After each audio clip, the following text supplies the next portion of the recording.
Здраво, ова е 165-тото издание на Видеологија со Златко Ѓелевски, дигитален краток острот за актуелни филмски остварувања, односно спонтана критичка анализа која е збир на први впечатоци илустрирани со подвижни слики. На денешниот репертоар е Малколм енд Мари на Сем Левинсон, во кој станува збор за пар на режисер и неговата девојка, кои по успешната премиера на новиот филм на режисерот се враќаат во домот, но забележуваме дека нешто не е во ред помеѓу нив. Малколм, глумен од Џон Дейвид Вашингтон, е еуфоричен по стекнатиот успех со своето ново дело, импресионирајќи ги критичарите, кои веќе со деби остварувањето го споредуваат со Спайк Ли и Бери Дженкинс, додека пак Мари, глумена од Зендеја, не ја споделува неговата радост со ентузијазам. Дознаваме дека Малколм заборавил да и се заблагодари на Мари за време на говорот при премиерата на филмот, што е само прекурсор за излевање на површина на премолченото незадоволство кое го гаи Мари, што ќе доведе до полемизирање на главниот лик во филмот, кој се базира на животното искуство на Мари, односно на незината борба со зависностите, конклузија која Малколм настојчиво ќе ја негира, сметајќи дека протагонистката во филмот е сублимат од различни девојки со кои бил во животот, амалгам на разновидни ситуации во кои бил затекнат со други личности, негирајќи го ексклузивитетот врз инспирацијата која стои зад главниот лик во неговиот филм. Мари е иритирана уште од првиот кадар. Не дека ќе преземе чекор да се обиде да ја деескалира ситуацијата, може би миговно се воздржува, но дефинитивно си ја бара кавгата. Та го приземјува Малколм, кој мисли дека гази по облаци, бидејќи тој ден е крал на светот,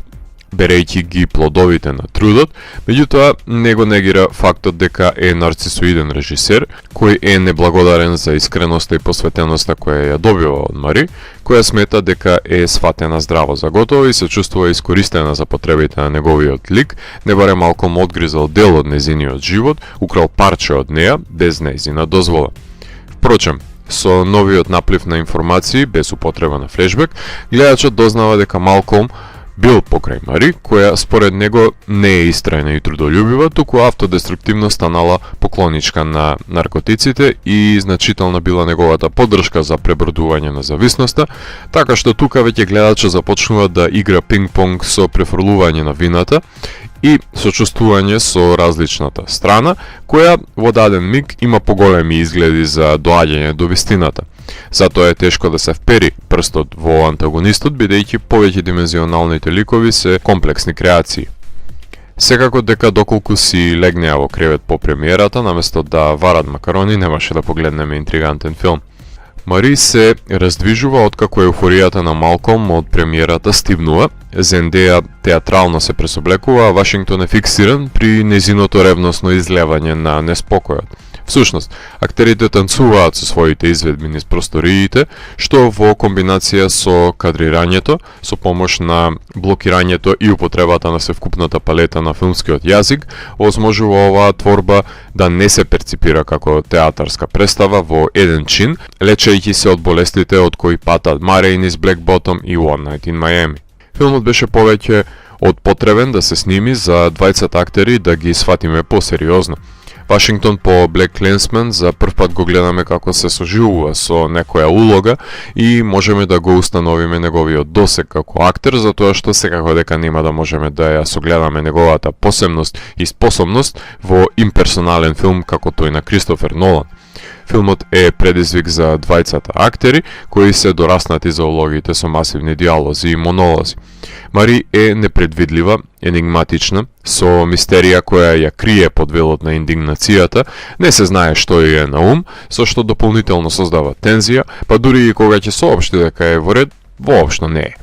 Од пролонгираниот дискурс дознаваме дека е лута затоа што не ја најмил неа да ја глуми хероината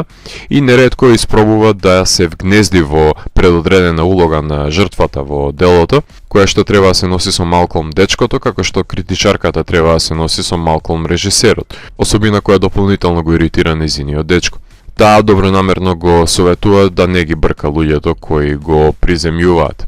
Малколм грлато гневи поради политичката и расната конотација на филмот, обструирајќи го секој обид за категоризирање или компарација, станува видно нападен, громогласен и абразивен, негативно коментирајќи на секоја согледба на критичарите, кој умее да се пофали со сите скршени девојки од неговиот живот и да ја дережира Мари дека не знае кој е Уайлдер затоа што не работи во филм. Филмот е дебата за доаѓање до вистината во неизбалансираната врска, а ликовите се нурнуваат во себе за да му ја изложат на гледачот нивната премолчена ранливост и интима,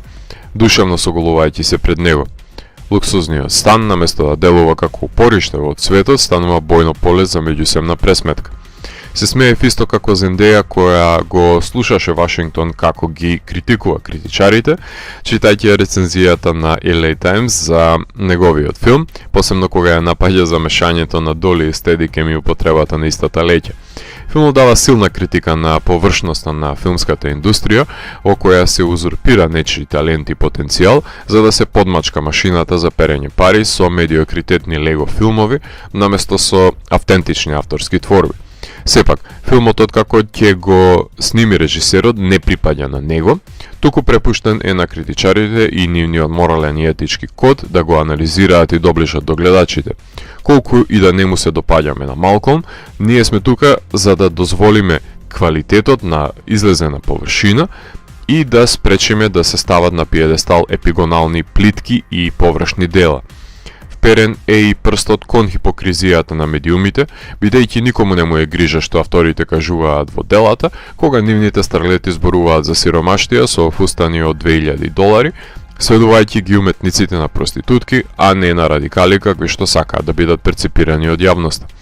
Филмот беше снимен во рок од 2 недели за време на COVID пандемијата и е еден од најквалитетните кои беа продуцирани во изминатата година под брдото на филмови со зум повици. Снимањето настана поради паузата на ТВ серијата Еуфорија, кога Зендеја го иницира режисерот Левинсон да напише камерен филм во кој би можела да глуми. Режисерот се присетил дека не и се заблагодарил на сопругата на една од неговите премиери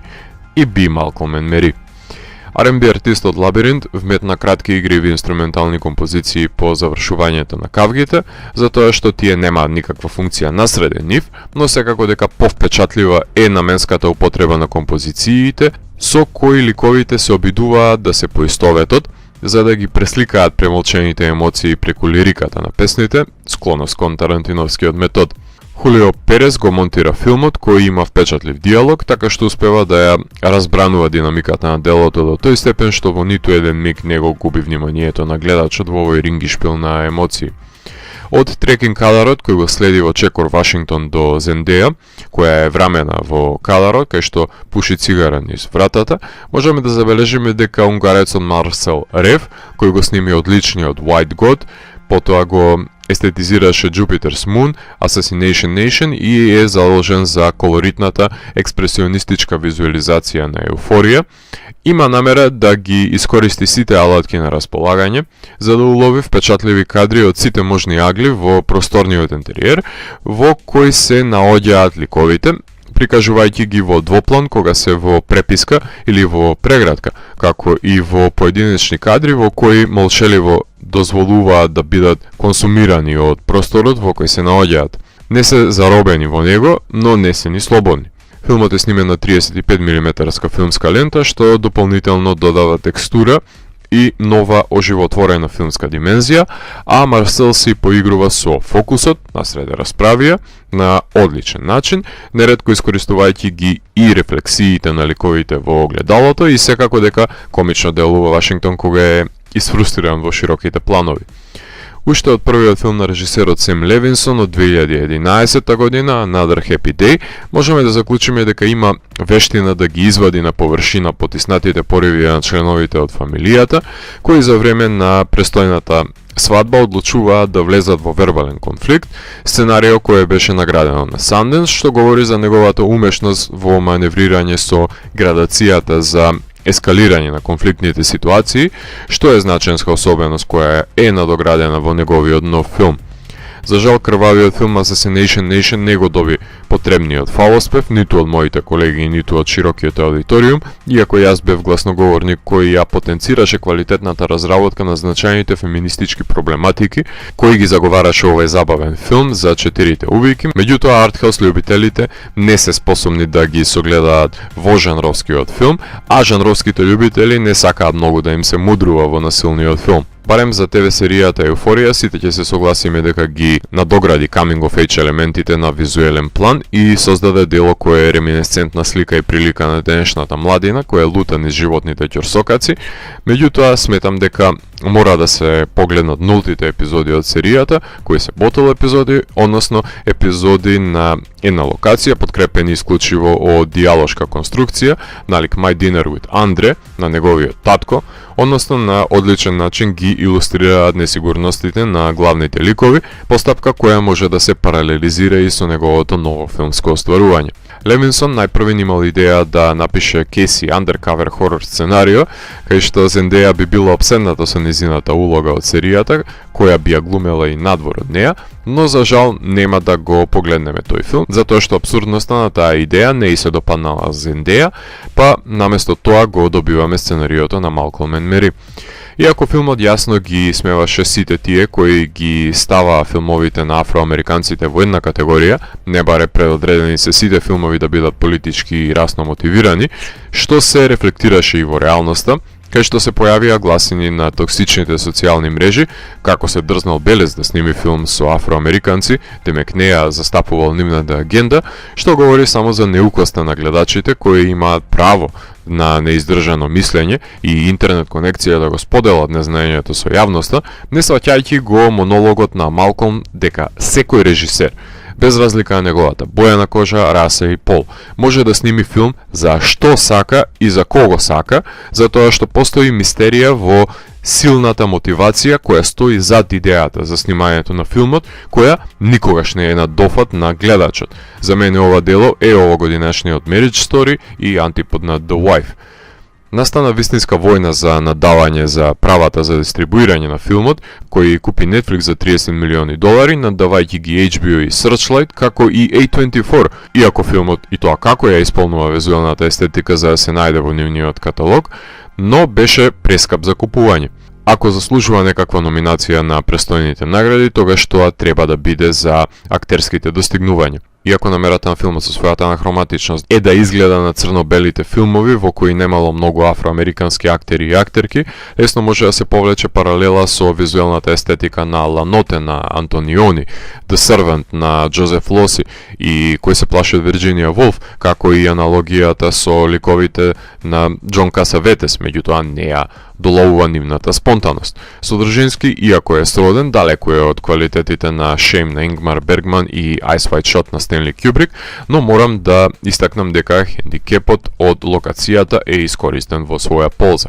Можам да замислам дека филмот ќе делува претенциозно и исилено црно-бело дело за одреден број на гледачи, кои имаат предрасуди за гледање артхаус филмови на Netflix, можеби ќе делува и само задоволувачки со оглед на тоа што е филм за режисер, кој ќе се поистовети со расправиите помеѓу парот, кој е заглавен помеѓу четирите ѕидови, некому ќе му се згади повратената логореја од ликовите и ќе го сведе само на тој елемент сценариото, за некого ќе биде предигра, за некого предвестник на раскинување, но јас сметам дека претенциозноста и авторефлексијата се клучни елементи за образување на пристап за допирање до турбулентниот живот на овие млади артисти, кои мораат да се носат со наметнувањата кои им предстојат од студискиот систем кој ќе ги проголта. Спомнатите Белец од IndieWire и жената од LA Times не беа поласкани од напоменувањето и во свратија со нападна и неиздржана реторика, додека пак Variety си го пофалија филмот на Сем, како и во неговиот метафилм. Животот ја имитира уметноста, која го имитира животот. Несомнено дека некаква продуховена согледба може да се каже при заедливите конфронтациони расправи покрај полноќната порција на макарони. Ликовите одлучуваат да ги обелоденат нивните потиснати тегоби, некогаш со несигурности, некогаш со самодоверба, кои онтолошки ги трујат нивните организми и потребен е еден вербален екзорцизам за да се и кажат маките со помош на нивната диалектика. Потребни се еден на друг за да бидат подкрепата која ќе ги санира душевните рани, непоштено трагајќи по вестината за себе и за ликовите во метафилмот, немајќи корист од лажење на партнерот дека е најдобар, кога ќе се вивне во облаци, налик сите кои го тапшаат по рамо. Можеби некогаш ќе дочекаме да видиме каков ќе биде биографскиот филм на Малком за Анџела Дејвис. Ако морам да го евалуирам, тогаш Малком енд Мари од мене има 4 од 5. Доколку ви се допадна 165-тото издание на дигиталната архива Видеологија, лајкувајте во видеото, споделете го и следете го каналот. Посегнете и по останатите рецензии на виртуелната полица. Ви благодарам за вниманието. Поздрав!